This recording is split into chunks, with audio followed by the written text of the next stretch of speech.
본 면담은 디지털 생활사 아카이빙 사업과 관련하여 문화체육관광부에서 주최하고 한국문화원연합회와 성북문화원을 주관으로 수행하는 면담입니다.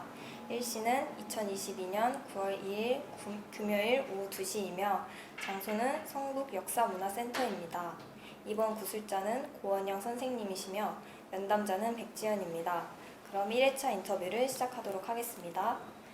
본 면담을 시작하기 앞서 고원영 선생님께서는 1958년 도남동에서 출생하셔서 현재 카메라를 메고 서울의 골목길을 답사하며 우리 시대의 숨은 행복을 찾아다니고 계십니다.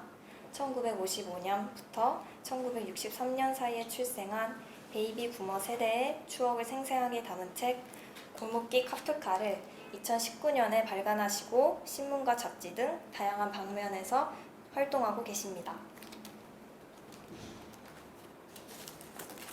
고원영 선생님 안녕하세요. 네, 초대해 주셔서 고맙습니다. 바쁘신 가운데 면담에 응해주셔서 네. 진심으로 감사드립니다. 네. 귀한 말씀 부탁드리겠습니다. 먼저 출생 당시 태어난 곳은 어디셨나요? 네, 저는 1958년생, 아까 백지연 씨가 소개한 대로 1958년생 개띠라 그러죠. 58년 개띠로 이렇게 유명한 바로 그 사람입니다. 도남동에서 태어났어요. 정확히는 서울시 동선동 3가 172번지에서 태어났습니다. 네. 전차 종점이 있는 데서 가까운 동네죠.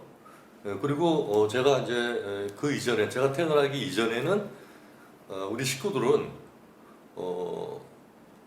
중구 필동이요, 남산 밑에 있는 한국의 집 부근에서 오랫동안 거기서 사셨다고 합니다. 네, 작가님께서 사진을 준비하셨는데요. 사진을 네. 보고 말씀해 주시겠어요? 바로 제가 여기 며칠 전에 카메라를 메고 이 성북동 부근을 갔다가 다녔는데 거기서 이제 그 옛집을 하나 발견했어요. 그때 이 집의 모습이 제가 태어난 집하고 매우 유사한 그런 모습이었어요. 여기 보이면 이제 함석층이 보이잖아요. 이런 함석층이 보이는 집은 계량 한옥이라 그러죠. 전통 한옥이 아니고 도시형 계량 한옥이라고 이렇게 부릅니다. 그래서 제가 이걸 갖다가 좀 담아봐야 되겠구나 하고 사진으로 찍었답니다. 다음 사진 보여드리겠습니다. 이 사진은 이제 신교동에서 제가 이제 역시 이제 골목길을 걷다가 카메라에 담은 그런 집인데요. 벽면을 보면 타일루가 이렇게 붙어 있잖아요. 저희 집이 처음에는 아까 먼저 보여준 그런 집의 어떤 돌담의 형태였다가 후에 그때 수해가 한번 났었어요. 수해가 나가지고 그냥 그 대문 안으로 이렇게 물살이 이렇게 넘어올 정도로 큰 수해가 났었는데 그 이후로 담이 또 이렇게 허물어졌어요. 그러고 나서 이제 저희 그 부모님들께서 타일루를 갖다가 외벽에 이렇게 바른 그런 집으로 이렇게 바꿔놓았습니다. 네. 그래서 제가 그 생각이 나서 신교동 골목에서 제가 또 이거를 또 사진을 담았죠. 네. 다음 사진인데요. 네네, 잘 안 보이죠? 이거는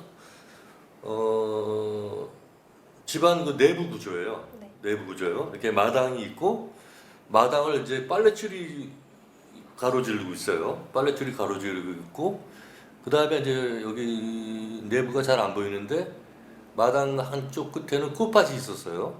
네, 꽃밭이 있었고 그 다음에 이제 그 정면으로 보이는 그 곳은 어디냐면 부엌입니다. 부엌이 안방하고 붙어 있었어요. 그래서 부엌하고 안방 사이에 이렇게 조그만 문이 하나 있었어요. 구멍에 가깝다 그럴까 한 요 정도 되는 문이요. 그쪽으로 이렇게 밥상 있죠, 밥상. 네. 밥상을 갖다가 이렇게 날렸던 그런 기억이 있습니다. 네. 그리고 부엌 위에는 이쪽이 이제 다락방이라 그럽니다. 이거 다락방이요. 그런 구조죠. 그리고 여기서는 이제 이게 쪽문인데 이 쪽문으로 이제 창호지가 발려 있었어요. 그 전에는 이 대문 이제 누가 이제 문을 두들기면은 창호지에 이렇게 거울을 달아가지고 투명한 거울을 달아가지고 손바닥만한 거울인데 그 거울을 통해서 누가 왔나 이렇게 내다보는 그런 구조였죠. 이게 저희 집하고 뭐 100% 똑같다고 할 수는 없지만은 계량 한옥의 어떤 전형적인 어떤 모습이 바로 이런 형태였습니다. 감사합니다. 저희가 또 지도를 준비해봤는데요. 네. 작가님의 집의 위치가 어딘지 한번 찍어봐 주실 수 있으세요? 우리 집은 이제 미아리고개 중턱인데요. 이면도로가 있어요. 이면도로요. 그러니까 성신여대요. 성신여대 정문에서 이렇게 미아리 쪽으로 이렇게 나란히 이렇게 가는 이면도로 그 가운데입니다. 이쪽. 네. 동선동 삼각 172번지요. 네. 도로명은 제가 지금 어떻게 변했는지 모르겠는데 하여간 거기서 제가 태어나서 한 17년인가 뭐 이렇게 살았습니다. 네, 감사드리겠습니다. 가족분들이 중국 필동에서 사셨다고 하셨는데 네. 거기서 계시다가 이주하셨다고 들었습니다. 네, 예. 도남동으로 이주한 목적은 무엇이었나요? 이거를 제가 이제 좀 명확히 좀 얘기를 해줄 필요가 있겠다 싶은 생각이 들어요. 근데 도남동 하면 여기 그 못 사는 사람들이 이렇게 이주해서 이주해 왔다 이런 생각들을 하는 것 같은데 그렇지 않았어요. 여기 제가 태어나서 이렇게 성장기에서 본 모습들은 여기는 굉장히 그 정치인들, 유명한 정치인들 그리고 기업가들이요. 아주 큰 기업을 경영하시는 그런 분들이 살았어요. 그래서 제가 이제 두 가지 유형이 있다 이렇게 이 동남동에 대해서 말씀드릴 수 있는데 하나는 그 사대문 안에 살다가 도시 인구의 팽창으로 어떤 그 더 쾌적한 주거 환경이요. 이런 걸 찾아서 이렇게 이주한 분들이 있었을 겁니다. 네. 신흥주택가로요. 그리고 또 하나는 시골에서 올라온 분들, 이렇게 사대문 안으로 미처 진입하기가 어려웠던 분들, 이분들이 사셨고, 그 다음에 이제 6.25 전쟁과 그 전후로 이북에서 내려오신 분들, 또 전쟁통에 내려온 피난민들이요. 이런 분들이 사셨고, 또 사대문 안에 살았다가 그 거주지가 뭐가였기 때문에 강제 철거를 당한 분들, 이분들도 이렇게 도남동으로 이렇게 이사를 왔습니다. 그러니까 제가 이제 제 기억으로는 그때 우리가 이제 어떤 동네는 바닥이라고 불렀어요. 너는 바닥에 사냐? 그리고 그 반대편에 있는 어떤 좀 못 사는 빈곤층은 산동네 살았어요. 그러면 너는 산동네 살았냐? 이렇게 돼가지고 쉽게 생각하면 산동네 살았냐, 바닥에 살았느냐, 어떤 이유로 이주를 하게 됐느냐 이걸 갖다가 이제 들여다보게 되면은 결국 그때도 이 전차 종점을 중심으로 한 도남동 일대가 빈부의 격차가 상존했던 그런 동네였고 지금 우리가 앉아 있는 이 여기도 이게 지금 한양 도성이 지금 이렇게 창밖으로 보이는데요. 그쪽 그 도성 바로 인근 동네들은 판자촌들이었습니다. 선생님의 아버지께서는 어떻게 생계를 꾸려 나가셨나요? 저희 아버지가 굉장히 그 세상 그 이치에 빨랐던 분이었던 것 같아요. 약간 좀 앞서간다 그럴까? 그렇게 많이 배우신 분은 아니었는데 6.25 전쟁 전에요. 서울 명동에서 자동차 정비업을 했어요. 그 당시에 자동차 정비업하기가 이렇게 뭐 쉽지 않지 않겠습니까? 그래서 그런 일을 하셨고, 근데 이제 불행히도 전쟁에 나가지고 아버지의 공장이 폭격을 당했어요. 폭격을 당해가지고 산산조각이 났고, 그때 그 공장에 금고가 있었던 모양이에요. 그때만 해도 이렇게 은행에 돈을 저축한다 뭐 이런 것들이 일상화되지 않아가지고 돈을 갖다가 주로 이제 금고 있잖아요. 무거운 금고 이렇게 예? 거기다가 쟁여놓으셨는데 폭격을 맞아가지고 그것도 다 이렇게 녹아버리고 예. 그래서 그 거액을 거기서 또 날렸다 이렇게 얘기를 하시고 그 후에 이제 이 도남동으로 오셔가지고 아리안코기에서 양조장을 하셨습니다. 네. 양조장을 하셨고요. 또 그 후에는 대선 주조요. 대선 주조에서 이제 주주를 하시면서 주주로 계시면서 서울 총판을 맡으신 모양이에요. 대선 주조가 부산에 있는 그 주류 회사입니다. 무학 소주는 뭐 목포 쪽에 있는 거고 그렇잖아요. 그래서 이제 그 당시에 그 대선 주조에서 동양 맥주에 이제 대적을 하기 위해서 다이아 맥주라는 걸 개발을 했어요. 네.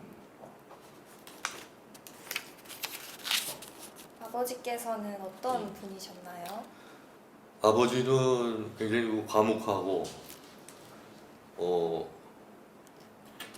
권위주의적이셨다. 근데 이것이 이제 비단 우리 아버지만의 모습이 아니고 모든 아버지의 모습이었다. 저희 아버지의 모습 그리고 또 아버지 이전에 할아버지의 모습도 그 비슷하지 않았겠나 그런 생각을 합니다. 거기 제가 이제 그 아버지에 대한 어떤 일화를 제가 이제 책에다가 글을 쓴 적이 있었는데 네.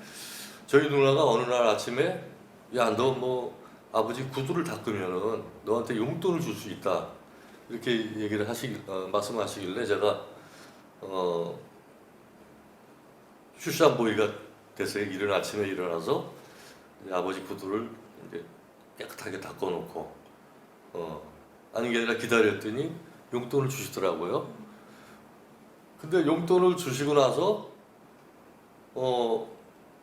우리 아들 뭐 이렇게 포옹을 하고 참 이게 착하네 이런 게 아니었고 그냥 마당을 가로질러 나가시더니 대문을 탁 닫고 그냥 외출을 하시더라고요.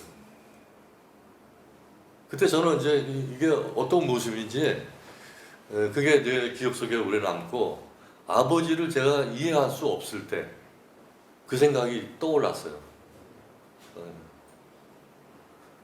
그래서 아버지가 굉장히 매정한 분이었다 이렇게 얘기를 했었고 나의 오늘날의 어떤 그 조금 문제가 됐던 어떤 그런 성정에 아버지가 좀 영향을 미치지 않았느냐 이런 생각을 하고 또 아버지에 대한 어떤 오해도 하고 원망도 좀 했어요. 네.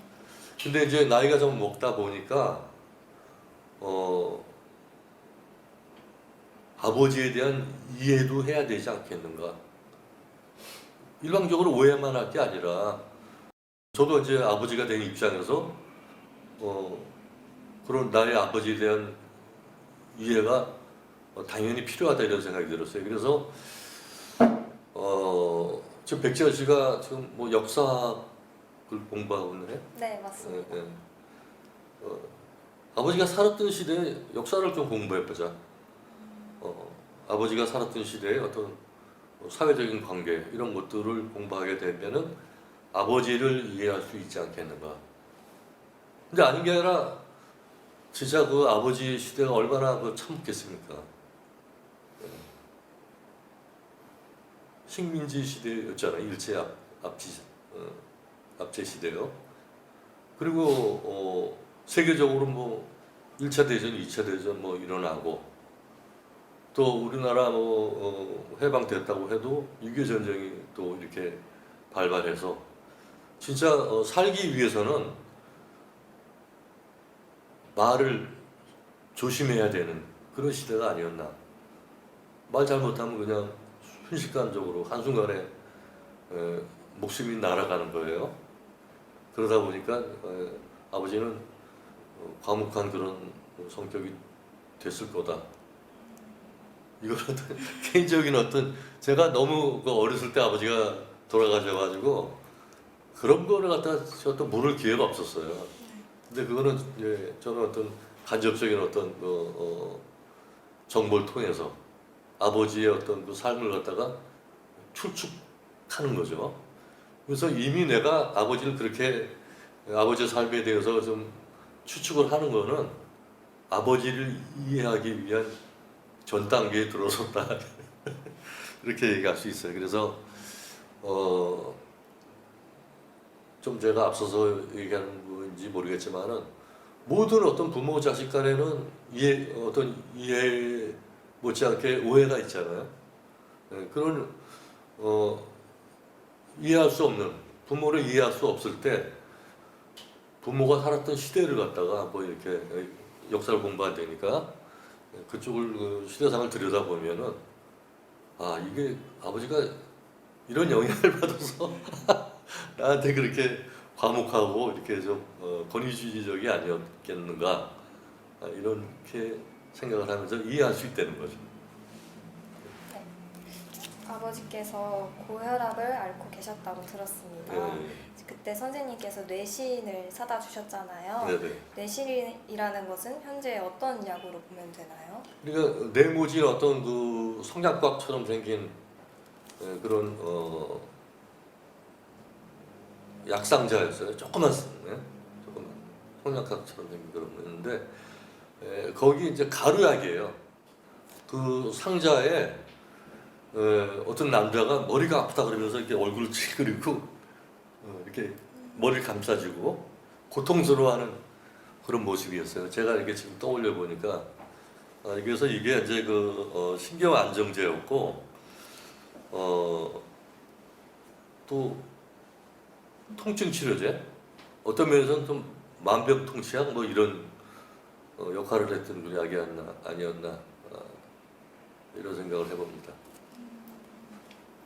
뇌신을 사기 위해 이아리 고개 찾기를 자주 건너셨잖아요. 그때 교통사고도 목격하셨는데 당시 어떤 상황이었나요? 미아리 고개가 지금보다 경사도가 굉장히 심했어요. 산이었기 때문에 북악산 줄기잖아요, 여기가.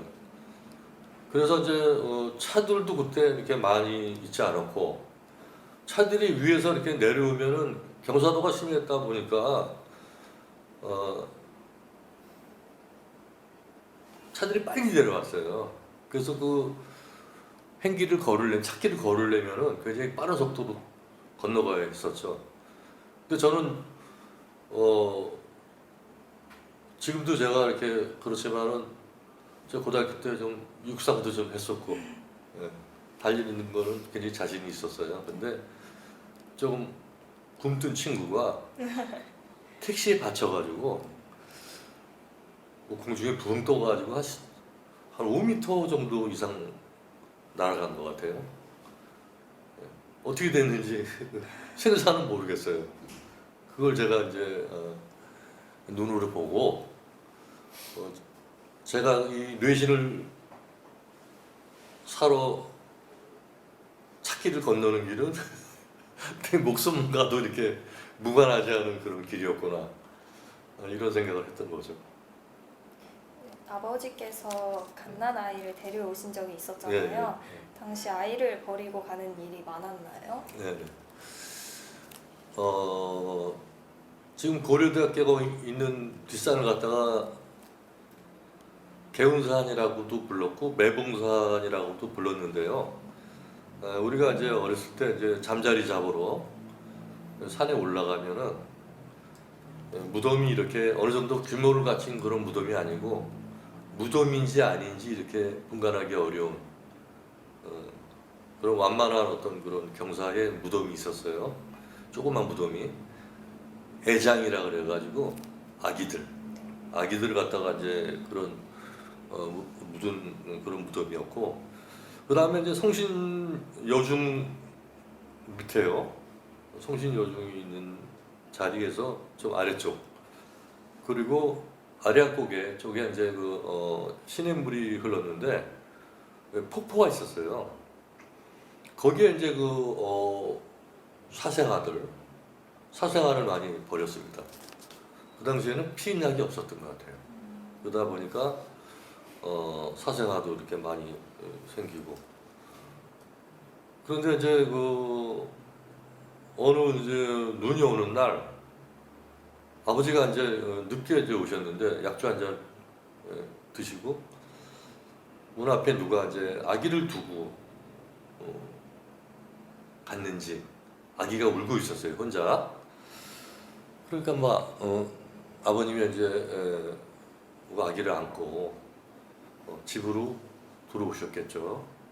그러니까 이제 그 아기는 그 아기 엄마가 차마 그 폭포나 시냇가에 아기를 버릴 수 없으니까 잘 키워주십시오. 이런 좀 눈물겨운 소망이 있었겠죠. 어머니께서는 어떤 분이셨나요? 어머니께서는 이문동에서 태어나셨고 또 거기서 이렇게 성장을 하셨다가 16살 때 이렇게 결혼을 하신 거예요. 저희 아버지를 만나가지고 그 당시에는 아주 뭐 이른 그런 나이에 결혼을 하죠. 지금은 뭐 40이 돼도 결혼 안 하고 40 넘어서도 뭐 결혼하고 그러는데 당시에는 굉장히 일찌감치 결혼했습니다. 굉장히 부지런한 부인이셨고 절약을 갖다가 그분은 어떤 평생의 신조로 삼았던 그런 분이었고요. 또 가족을 위해서 희생을 하셨던 그런 분이었습니다. 근데 불행히도 그 희생이 헛되고 헛됐어요. 제가 생각하기에는 사채놀이를 하다가 거액을 떼었습니다. 거액을 사기당했다고 뭐 이렇게 얘기를 하는데 그거를 사기당했다고 표현한 게 아니라 돈을 일단 빌려주셨다가 회수를 못한 거예요, 원금을. 그래서 그로 인해서 이제 우리 집이 폭망했다? 요즘에 말 줄여서 얘기하잖아요. 네. 저도 모르게 이렇게 말을 줄여서 얘기하게 되는데 어떤 면에서는 좀 이게 근데 이거 좀 고백이잖아요. 제가 일본에 그 미시마 유키오라는 작가가 있어요. 여러분들 뭐 검색을 해보시면은 그 미시마 유키오가 얼마나 큰 작가인지 알게 될 거예요. 가면의 고백이라는 그 소설이 있는데 고백이라는 거는 불가능을 고백이라고 하는 것이다. 고백이라는 건 진짜 어려운 거다. 근데 고백을 갖다가 고백이 가능한 게 있고 불가능한 게 있어요. 진짜 마음에 아픈 거예요. 마음 속에 진짜 아픔으로 치명적인 아픔이다. 이렇게 생각하는 거는 고백하기가 그때나 지금이나 어렵지 않을까 이런 생각을 저는 해봅니다. 그로 인해서 이제 저희 이제 큰형도 있었는데 어머니하고 굉장히 어머니를 원망하셨고 그 후에 또 뭐 어머니에 대한 또 뭐 이해를 좀 하셨죠. 근데 우리 집이 이제 좀 이렇게 굉장히 어려워졌을 때 큰형님이 그거를 견뎌내지 못하고 음주를 많이 하셔가지고 결국 그로 인해서 이렇게 일찍 그냥 돌아가시는 그런 좋지 않은 일이 있었어요. 네. 어머니께서 도시락을 해주셨잖아요.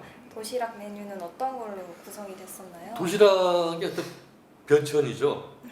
도시락의 변천사. 그때 초등학교 때는 그 당시에는 계란말이라 그러면 아주 이제 부잣집에서나 이렇게 도시락에 싸올 수 있는 그런 반찬이었는데 제가 이제 초등학교 6학년 때 이제 우리 집이 폭망을 해가지고